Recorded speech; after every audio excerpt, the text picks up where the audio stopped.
The world in 1945 hovered around the United States. The United States had a position it had never had before in its history, never even close. It was now the king. And the US dollar became the global currency. In many parts of the world, even if there was a local currency, merchants didn't want it. They wanted to be paid in dollars by their own people, and on and on and on. So the dollar took on this fantastic global importance. It was, quote, as good as gold, because literally it was. It was as acceptable as a bar of gold would have been, and in the way no other currency could be. It meant that all over the world, people held on to dollars. And that has to be understood for the enormous gift to the United States that entailed. Think of it this way. If we buy something real from another country, French wine, or a Japanese made in Japan automobile, or a software program produced in Finland, or whatever it is, we pay with little green pieces of paper, dollars, that cost absolutely nothing to produce. The whole world shipped goods and services to us for our use, for our consumption, for our use to produce yet more things, and all we had to give them was a piece of paper, a cheap little green piece of paper. Even better, they didn't want to hold on to the dollar in that form because it doesn't earn you anything. So what they did was, here we go now, lend those dollars back to the United States government, getting a treasury security which pays interest. It's a dollar object. You can convert it into dollars at a moment's notice, but it pays interest. So the government is now encouraged, our politicians, to borrow because the whole world is accumulating dollars. We had that situation for the whole second half of the 20th century, and has played an enormous role in the prosperity and growth this country enjoyed. No other country was in that position. The British, by the way, had had that before. The British pound had been in the 19th century what the US dollar became in the 20th. Now, every country understood that, and every country was jealous of the United States because they wanted the benefit of producing little pieces of paper and expending them for real goods and services, only to have the people with the paper lend it back to their own government. This is a hustle that any other country would be, desperate to enjoy. They've all wanted it, but they couldn't do it because no other country was playing the role of the United States. Now, once you understand the history, you'll understand this is not sustainable. The rest of the world isn't going to lie down and not try to replicate, to grow, and to be a competitor of the United States. And if I could make one point, Katie, it's really important. This is part of something Americans have not yet wrapped their heads around. The American empire, like every empire before it, is now shrinking. Empires rise, they have a flourish, they grow, it's very impressive. And at their peak, they can't imagine that it won't last forever. It never has. Every empire, the Greek, the Roman, the Persian, the Turkish, you'll fill in the blank. They all went up, then they went down. The ride up, much more fun than the ride down. We are now in the ride down, and we better be very careful because denial, which is the way most of America is so far dealing with it, is not a solution. It doesn't go away because you pretend it isn't happening. The dollar's decline is a literal barometer week in and week out of what we're seeing. The failure in Ukraine is another one. I mean, you've got to see we didn't win in Vietnam. We didn't win in Afghanistan. We didn't win in Iraq. You can dance around it 20 different ways, but it is the truth. This is not an argument about who's the good guys and the bad guys. I'm just explaining where We are not facing a decline that is underway and that is showing us its face if only we're willing to see it. And we could have a, quote, decent soft landing. Empires do not have to go out in a horrible explosion. They can decline. Britain, not that they're a model, but after trying twice to stop the United States in the War of Independence and again the War of 1812, the British figured out we can't do this militarily, and they came to terms with their decline and being replaced by the American Empire. I don't know what's coming next. I don't know whether the Chinese will be the next empire or whether it'll be handled in a multinational way. And there's some evidence in both directions. But the United States is not able to do what it did. And one of the greatest mistakes empires in the past have made is overreaching when they can't do that anymore. And my fear is we're at a very delicate point in that process, hampered by a denial of what's going on that periodically frightens me. The world in 19... Shalom, shalom, shalom, shalom. As always, I want to give all the praises and the glory to Yahweh Bahasham, Yahweh Shai Bahasham, Rakah Kadash. Double honors to the apostles and to the elders of Great Millstone, our elders and our teachers in this truth, our leaders in this spiritual warfare. Shalom to my fellow Hebrew Israelite brothers that are laboring in the harvest in the name of Yahweh Bashim Yahushai and preaching the one and who are preaching the 100% truth. Shalom, shalom, shalom. So today's edification, as you can see, today's edification is called A Honest Diagnosis of Babylon, aka America. An honest diagnosis of Babylon, aka America. So that person you see on the screen there, that is Professor Richard Wolff. Professor Richard Wolff.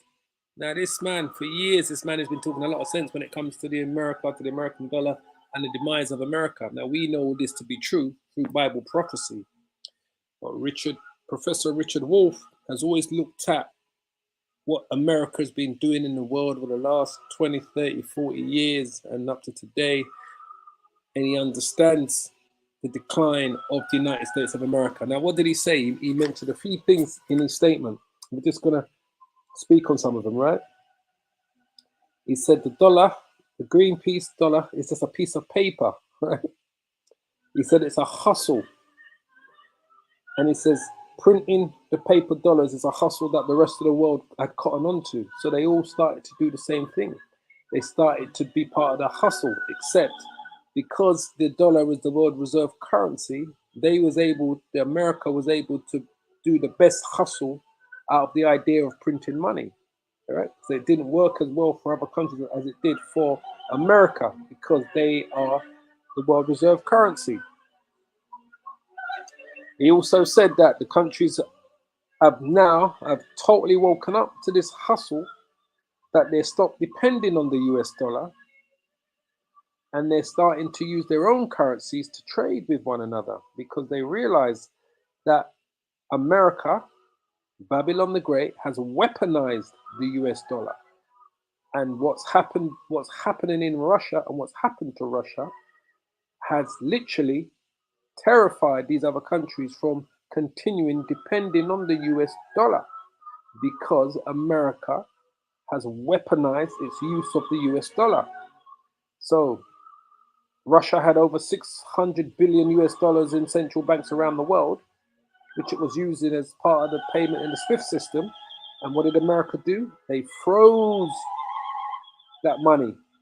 600 billion. That's just over $500 billion they froze of that the Russians had in US dollars sitting in central banks around the world, which they were using to pay for stuff on the SWIFT system. So he said that was a clear message to the rest of the world that America will weaponize the US dollar to destroy an economy or to change its leadership. Hence why they're all de-dollarization is in the process. So he said all of this is backfired on America. This is expediting the decline of the United States of America, he said. He said America is an empire like any other empire. He said America is an empire like the Greek Empire, he said like the Roman Empire, he said like the Turkish Empire, he said like the Persian Empire. And he said every empire rises has to fall. They all rise and they all fall. He said with America, whether or not they want a soft landing or is it going to be a hard landing? But he said the American empire is in a total decline and there's nothing that can stop that decline, he said. And he said it's being expedited because of what America had done publicly to try to destroy Russia and the Russian economy by stealing $600 billion sitting in reserves and freezing them out of the financial SWIFT system. So he said that's just increased the speed of the decline of the United States of America. So he said America has two choices. Does it want a hard landing or a soft landing when the empire falls? Now we know it's going to be a hard landing when the American empire falls. Not going to be no soft landing for Babylon the Great. And then he finished it on when he said, what's coming next? He said, what's come next after America is out of the picture? He said he doesn't know. But we know what's coming next, right? The kingdom of heaven is coming next. That's what's coming next. We know what's coming next. When Babylon the Great falls, we know what's coming next. That's the kingdom of heaven. So this is why I said that was an honest diagnosis. And I do believe Richard Wolff is a Jake. I do believe that man is a Jake. I've been listening to him for years. He used to be on, what's his name? He used to be on RT channel, Max Kaiser show. He used to be on Max Kaiser show a lot. And he always talks sense, this man. And I do believe he's a Jake, Professor Richard Wolff. So he just gave us an honest diagnosis of Babylon the Great, aka America. If you didn't hear the beginning of this edification, I would say to you, go to the beginning and listen to every word that Richard Wolff said about Babylon the Great. All right? So let me pull out a few scriptures. We don't even need to spend long on this. I want to pull out a few scriptures. We know what's coming next. And like I said, he made a statement. He said that if America was willing, he said Americans, if they were willing to see what's in front of their face, he said the decline. If they was willing to face the decline that's coming, he said they probably could have a soft landing. But he says Americans, he said they are hard-headed. They are not willing to see the decline that's in front of them, that's being presented in front of them, that the whole world can see. When I say the whole world, those that are in the know can see that America is finito. Finito. Let me go to a couple scriptures. Because these days, boy, we don't even need to bring out all of these scriptures, but we leave that for the highways and hedges now. We can just bring out a few scriptures and shut down that's the spirit comes on me to bring out more. But this is basically what Richard Wolff was saying. Edom will be humbled. Edom is the United States of America. I'm going to speak about Babylon the Great tomorrow. I think I'm going to do a nice session tomorrow on Babylon the Great on the highways and hedges. Right? Because the only people, and I say that especially those that claim to be in the truth, that don't believe that the United States of America is Babylon the Great, is those people that have an invested interest in America being around forever. They don't want to see their prize homeland be destroyed. Any Israelite in the year 2023 that knows that he's a Hebrew Israelite, that is still prophesying and preaching that America is not Babylon the Great, the daughter of Babylon, he has an invested interest in the United States of America. He does not want to see Babylon the Great being destroyed. when the Bible from Genesis to Revelation makes it quite clear where Babylon is. Where is this mother of harlots? And like I said, I'm going to do a session on that tomorrow. And Lord willing, you know, the Spirit's on me. We'll do that tomorrow on the highways and hedges. So anyway, Edom. Edom is another symbolic name for the United States of America. What's the subtitle here? Edom will be humbled. That's what Professor Richard Wolff said. He said every empire rises and falls. He says America, the American empire is falling. The people are not willing to face the fact, so they will be humbled. They're going to get caught up in it. They're going to be humbled, America. But we know how that humbling is going to come. It's going to come by destruction. First, it's going to come by a complete breakup of society, an internal breakdown. Then it's going to be go to war directly with the Russians. The Russians are going to fire those missiles on Babylon, those ICBM. That's going to begin in the humbling of America. And then Yahweh Shai and the angels is going to complete the humbling of Babylon the Great. I'm just going to bring out a few scriptures. Let me stop talking. So, Obadiah 1:1, the vision of Obadiah. Thus says Yahweh concerning Edom, concerning the United States of America. This is symbolically talking about America.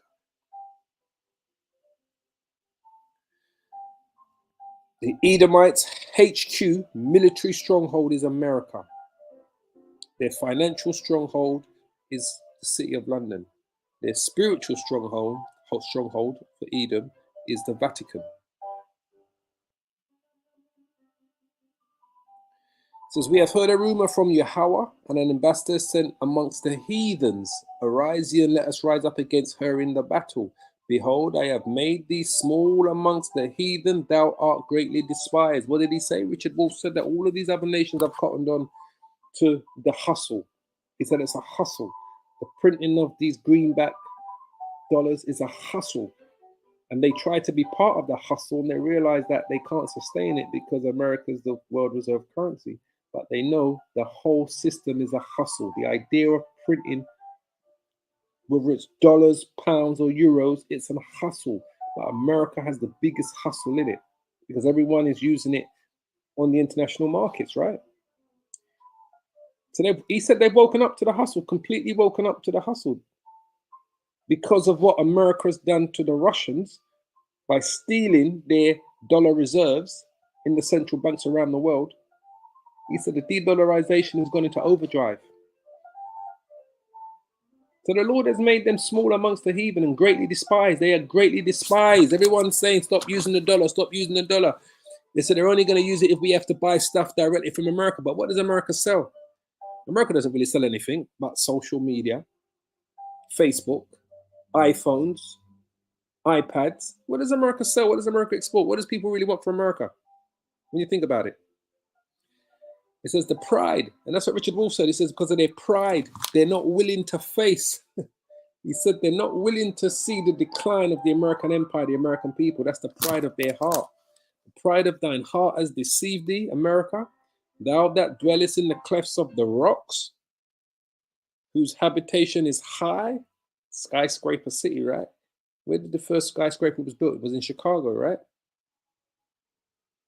Whose habitation is high. Skyscrapers everywhere in America. The first skyscraper was built where? I believe it was Chicago. Let's have a quick look. First skyscraper. First skyscraper in America. Let's see where it says. It says the home insurance building built in 1885 was located on the corner of Adams and LaSalle Street in Chicago. Yeah, I was right. Chicago, Illinois. It went down in history as the world's first modern skyscraper, whose habitation is high. You see that? Whose habitation, the world's first modern skyscraper, Chicago. Let's have a quick look at a few images. Whose habitation is high. Look at that. This is it here. That's the actual building there.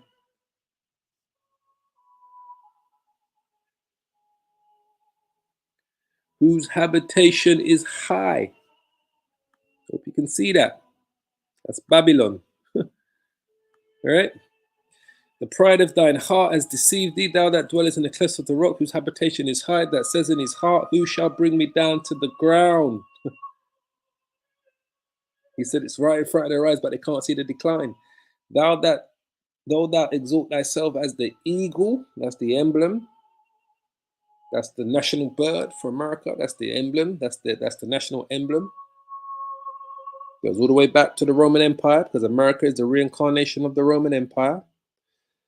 And though thou set thy nest amongst the stars, all of their satellites they have out in space station, airplanes that are going through the skies, 747 airplanes, people that are traveling on. The Wright brothers were the first, right, to create the airplane. They're American. The fighter jets, the satellites, space stations, that sets thy nest amongst the stars. Thence will I bring thee down, says Yahweh. It's going to be brought down. Thence will I bring thee down. If thieves came to thee, if robbers by night, how art thou cut off? Would they would not have stolen till they have had enough? That's why he said it's the greatest hustle ever, the printing of the greenback. If the great grubbers came to thee, would they not leave some grapes? How are the things of Esau searched out? How are his hidden things sought up? Well, we just saw. Richard Wolff was just confessing the hidden things that people that he said, you have to know the history. What do we always say? You have to know the history to know the mystery. That's how he started his session. He said, you have to know the history. He went back to 1945. So many people don't know the history of these nations and how they came to be. They don't know. Obadiah's got so much in it. Daniel chapter 7. This is what's coming next. This is when all is said and done, the war, this is what's coming next. It's the kingdom. But even before, yeah, and this is who's bringing the kingdom. Let's just quickly get it up. Isaiah 63. This is who's bringing the kingdom. God's vengeance on the nations. Isaiah 63:1. Who is it? Who is this that comes from Edom, from America? Babylon the Great, the daughter of Babylon, with dyed garments from Bozrah. Bozrah is talking about America. Bozrah was the capital of ancient Edom. This is talking about the capital of modern Eden, Washington. Bozrah would, in a sense, be symbolic for Washington, but it's all talking about America. This that is glorious in his apparel, traveling in the greatness of his strength. This is what's coming next, Richard Wolff. This is, once the empire falls, this is what's coming next. Richard Wolff says he doesn't know what's coming next. He said, is it going to be the Chinese? Is it going to be the East Indians, the Russians? No, it's going to be Yahweh Ba'ashim, Yahweh Shai. The Most High is sending his son. This is what's coming next once the empire has fallen. Because Yahweh Shai is going to play a major part in the fall and the destruction of Babylon the Great. I that speak in righteousness mighty to save. Wherefore art thou red in thine apparel, and thy garments like him that treadeth in the wine press? All symbolic, parabolic language for the amount of blood that's going to be shed. I have trodden the winepress alone. The winepress is going to be the people, the nations, the countries that the Lord has come to take down. Babylon the Great, because this is specifically talking about Edom. And of the people, there is none with me. For I will tread them in mine anger and trample them in my fury.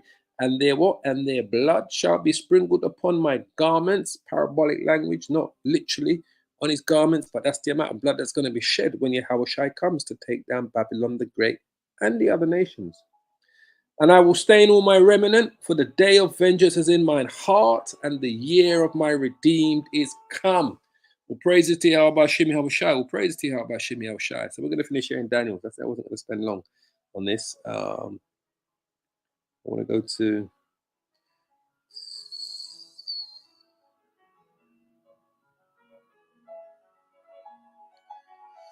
yes. The Son of Man presented. This is the same man that's coming from Edom. This is the same man here. This is, who is it that's coming from Edom with dyed garments? This is the Son of Man. That's Yahweh Shai. This is the same person here. These are the same visions. These are the same things. Daniel 7:13. I saw in the night visions, and behold, one like the Son of Man, Yahushai, came with the clouds of heaven, the chariots, came to the Ancient of Days, the Most High. He came to his Father, the Most High, Yahweh. As you can see, they are separate entities, the Son of Man and the Ancient of Days. They are two separate beings in the heavens of heavens. And they brought him near before him. He came to present himself before his Father with the angels in the chariots.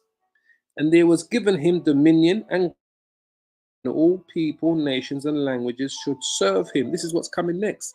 They're going to be serving Yahushai, the Israelites, the kingdom of heaven coming to earth. King David sitting on his throne, the 12 disciples on their thrones. This is what's coming next once the empire falls. The empire ain't coming back. There's not going to be no movie where it says, what's that Star Wars movie? The Empire Strikes Back. Empire ain't striking back. This is the end of Esau's empire. Esau is the end of the world. Jacob is the beginning of it that follows. So there was given unto him, who? To Yahushai, and glory, dominion, and glory, and kingdom, that all people, nations, and languages should serve him. His dominion is an everlasting dominion, which shall not pass away, and his kingdom, that which shall not be destroyed. So this is what's coming next. It's Yahushai's kingdom. As the Ezra says here, and we're going to finish here. As Ezra said here, it was a powerful talk that he had there. I think, is it 701 or 6? I think it's 6. Is it 601 or 7? Yeah, 6. This is what's coming next, Esau. 2nd Ezra 6 and 9. For Esau is the end of the world, and Jacob is the beginning of it that follows. The scripture that I'm thinking of that's just kind of come to mind. Is it? Just quickly look in my 1 second. Scripture that's come to mind. That this kind of came to mind. Ecclesiasticus. Hold on 1 second. I don't find it. We won't bother about it. Just a look. Hateful pride. 11. Yeah, I found it. All right, so this is what's coming next. Yahushua is coming to bring it, and this is what's going to take place. Boy, if Richard Wolff ever gets to see this video, boy, if Professor Richard Wolff, if you ever get to see this video, I'm not sure you will, but if you do, somehow in the spirit, you get to see it, it gets diverted to you. Esau's world, the Edomites, the so-called European, the so-called white man's rulership is coming to a complete end. Yahushua's kingdom is coming to be established on earth. And this is what's going to take place. This is how it's going to take place. For all the things that you said, just so you can see. Ecclesiasticus chapter 10, verse 8. Because of unrighteous dealings, injuries, and riches got by deceit, as you said, Richard Wolff, it's the greatest hustle ever. The printing of the greenback, the paperback. Greatest hustle ever. Because of unrighteous dealings, injuries, and riches got by deceit. This is talking about Babylon, America. The kingdom, Esau's kingdom, is translated from one people to another. So the people that it's going to be translated to, Professor Wolff, if you ever get to see this video, is the Israelites. For Esau, the Edomites, the so-called white man, the Europeans, is the end of the world. His stronghold, Edom, is America, Babylon the Great. Going to be totally destroyed by nuclear fire and the chariots of the Lord and the angels. For Esau is the end of the world. His rulership's coming to an end. And Jacob, the Israelites, who is Jacob? African Americans, all the descendants from the transatlantic slave trade. Today, who they call African Americans, West Indians, and Caribbeans, and Haitians, and Dominicans. The descendants of the Native American Indian tribes of North, South America, and Canada. Today, who they call Latinos, Hispanics, Mexicans, and Puerto Ricans. And the Israelite Gentiles that are scattered and mixed amongst the other nations. The elect, only the elect of those people are going to survive the destruction and the judgment to rule over the world. This is the new kingdom. For Esau is the end of the world, and Jacob is the beginning of it that follows. It's as simple as that. This is what's coming. So, say no more. I'm going to leave it there. Like I said, if you didn't see the beginning of this video, I would advise you to go to the beginning and listen to what Professor Richard Wolff had to say. As always, I want to give the praises and the glory to Yahweh, Bahasham, Yahweh Shai, Bahasham Rakah Kodash. Double honors to the apostles and to the elders of Great Millstone, our teachers and our leaders in this spiritual warfare. We're leading this war, this truth in spirit and sincerity. And salutation to my fellow Hebrew Israelite brothers out there that are teaching and preaching on the highway, the 100% truth. Shalom, shalom, shalom to those brothers and sisters who have been edified by the 100% truth. All praises and glory to Yahweh, Bahasham, Yahweh Shai. Shalom, shalom, shalom, family. All praises.